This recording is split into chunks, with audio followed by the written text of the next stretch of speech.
like this problem a lot. So we got a bird with a mass of 1.5 kilograms flying in the air at a speed of 10 meters per second. The bird approaches a building with mirrored windows and sadly runs straight into the building. We want to know A, its kinetic energy while it's flying, B, the kinetic energy of the bird after it hits the window, or after running into the window, yeah. And then also C, how much work the window does on the bird. Okay, so let's look at what we were given. So we know that the mass of the bird is 1.5 kilograms.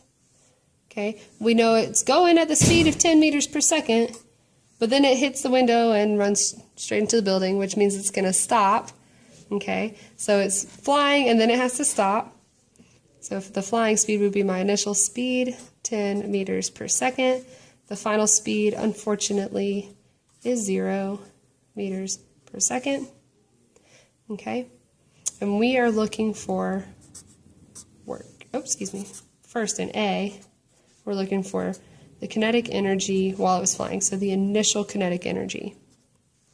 Okay, well, we know that KEI would be 1/2 mass times initial velocity squared. Okay, I know mass and I know initial velocity, so this is perfect. So my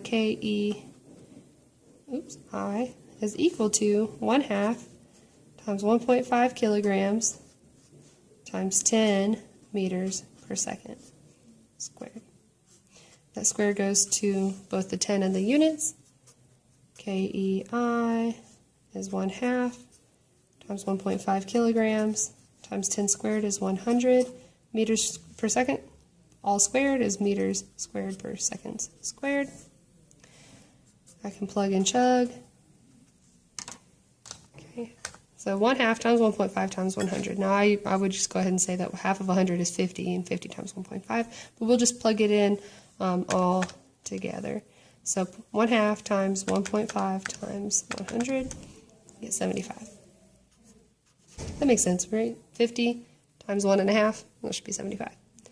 Okay, so 75 joules, or kilogram meter squared per second squared, which is the same thing.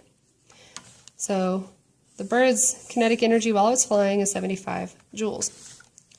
Okay, we want to know in part B, its kinetic energy after it hits the window. So that's going to be its final kinetic energy. We know that KEF is 1/2 mVF squared.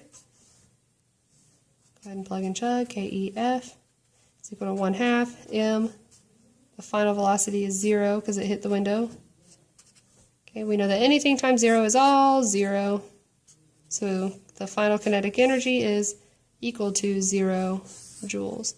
All right, again, also if it stops when it hits the window, we're like looking in this case like that very moment that it after it hit the window, so it stops before it starts to fall again. Okay, and it makes sense that there should be no kinetic energy, no energy of movement. Okay. In part C, we want to know how much work the window does on the bird.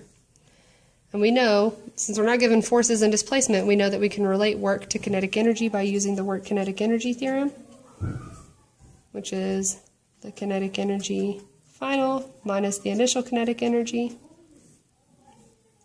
So work is going to be the final kinetic energy, which is 0 joules, minus the initial kinetic energy, which is 75 joules, and we get negative 75 joules of work. Okay, remember, let's use a different color real quick. This negative here is supposed to be there. Now, although work, that negative doesn't mean that it went backwards or whatever. Instead, that negative sign on work means that it is slowing down. Okay, so it's slowing down, or the force is exerted in the opposite direction of displacement. Okay, slows down. Doesn't the bird slow down when it hits the window? Slows to a stop. So that makes sense. You need to make sure that you show that negative sign there. Other than that, that's all good. Poor bird.